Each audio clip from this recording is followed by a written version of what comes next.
right, welcome back to Gym Thoughts. This is episode 2, where I talk a little shit before I go into this gym to get the work done. Today's episode's about how worthwhile goals are often the loneliest. And I've learned this just over the years as I've tried to get in shape, back and forth. I've always wanted to have other people, alongside me when I did stuff like this. When I go to the gym or I, get my eating right, my health right, I'm always like, hey, let's do it together, like the same thing most people do. Because I think it's human to want to build camaraderie around something you enjoy or something that you want to do. And one of the best feelings a lot of times is to be headed in a direction with other people. Unfortunately, though, things that are the most worthwhile, you're going to have to do on your own.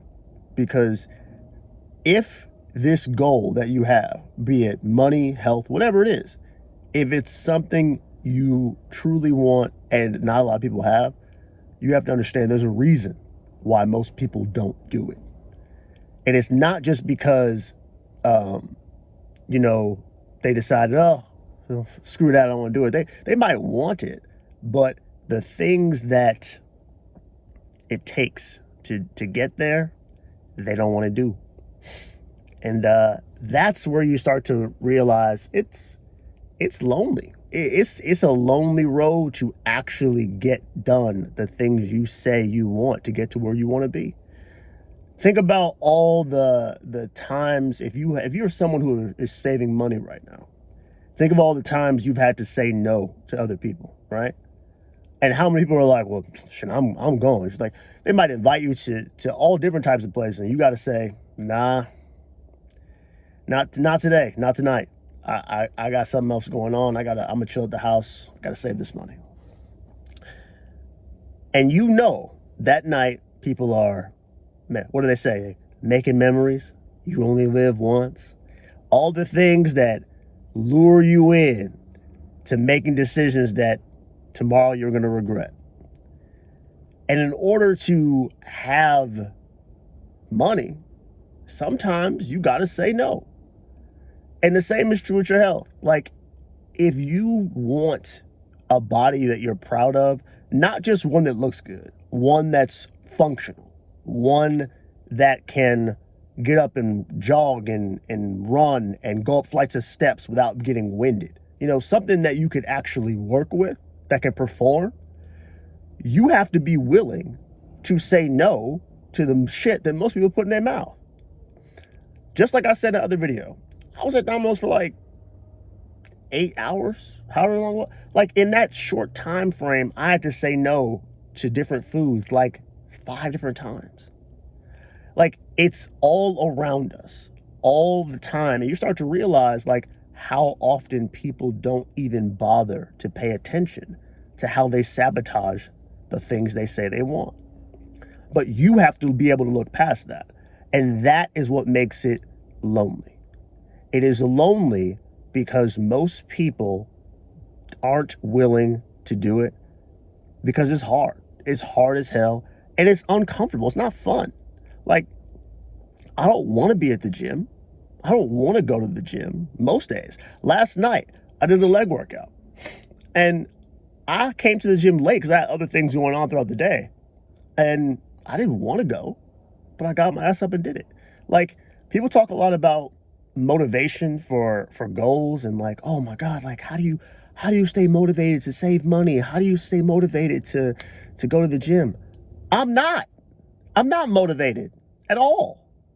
I'm not motivated. I am more in love with where I'm going and the results of what I know this will bring than I hate going. That's why I keep going. It's not because I woke up and was like, yeah, the gym, I'm going to the gym today. Fuck the gym. I don't want to go to the gym. I want to sit my ass down on the couch. I want to drink a 2-liter root beer, fucking eat some, like 2 burgers, some fries, and maybe have like a a milkshake or something afterward. I don't know. But like, none of that is something that's going to get me to where I want to be, is my point. The things that we want are not, they are not conducive to the goals that we have. And if you are sitting around wondering how some people are able to get up every day and look like they want to do it, chances are they don't. They don't want to do it. They just gotten used to the lonely path that is the goals they have. And that's why this time around with this gym shit, I am not going around asking other people to join me. I am not saying, let's go, boys, let's get it together. And that's because that's what I've done every single time. Like, I always got like a small group of friends, and we always were like, all right, we're getting back on our shit this time. Nah, fuck all that. No. If you don't want it, I don't care. Because it's not because of them. I want to be really clear. It's not because I think they're going to flake. It's because I have become too dependent, like most people, on the camaraderie, the feeling of camaraderie to take me through when I don't want to do it.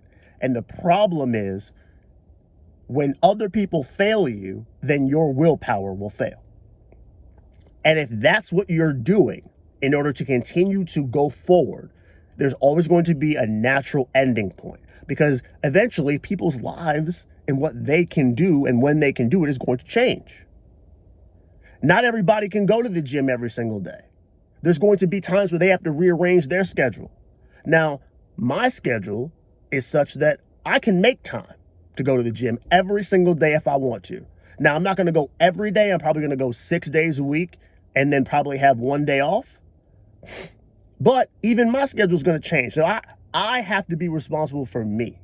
I have to find that willpower in that lonely time, in those lonely nights, those lonely days when I don't want to eat right. I don't want to go to the gym. I got to find the time, just like I did with money. I have to find the willpower and say, you know what? It's more important to me to have this emergency fund, to have these savings, to have the money to go do what I actually want to do than it is to go spend it and have a good time. You got to really want it. And that's where the willpower's got to come from. It's got to come from you. If it doesn't, then you're always going to be looking around wondering why you stop and start. Because if you don't take yourself seriously first, it's never going to happen. Ever.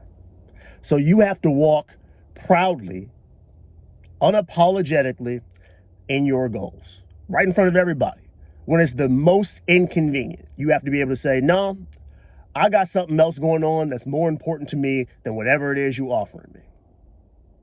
This experience that you're saying will be amazing, and that's nice. I'm happy for you. But for me, this is what it is right now. That's what I have to do. For me, this is what it is. For me, it's the gym. No, I can't have that pizza right now. No, that's not where I'm at right now. That doesn't mean I'm never going to have food that I enjoy or indulge in. I will, but it will be on my time. It'll be a part of my plan. It will not be spur of the moment. It will not be when someone offers it to me, because if that happens, quickly, my life becomes the result of what other people have to offer. And that is the problem. If you are truly going to be in control of your life, if you are truly going to walk the path that is necessary, that is required for the goals you say you want, you are going to have to get used to being lonely. It is what it is. Now, is it possible that you will find some people who share your thoughts, your views, and walk with you? Sure, but just don't become dependent on them. You need to be so strong that regardless of whether anybody's going to come alongside you, you're still going to walk. And that's what I'm learning to do through this process. Because this is a new birth for me when it comes to my health. This is not the same thing of like, all right, I'm going to get in shape this time. Nope, it is very different, and it includes some different stuff this time around, just mentally. The mental game is much different, because that's honestly where most people fail, and that's where I fail. It's not that I'm incapable of eating right. It's not that I'm incapable of going to the gym. It's certainly not that I'm incapable of doing the workout. No, That's not where we fail. Where we fail is up here, because we are looking around, hoping that somebody's going to come with us, wondering why no one is coming with us, and then feeling bad, feeling left out, feeling like we're missing out on something when we don't stuff our face, when we don't spend money we don't have, when we're not experiencing every single thing every single time someone has something to offer. What we're really missing out on are the goals that we say we want. So this time, I'm willing to forego all of that shit so that I can get to where I say I want. Because I'm tired. I'm getting to an age where I don't want to spend most of my time looking at myself and being disappointed with what my body can and can't do. So I'm going to go make it happen, because that's what's most important to me. And I realize that's going to be lonely, and that's okay. Anyway, I'm going to go get to this work. I'll talk to you later.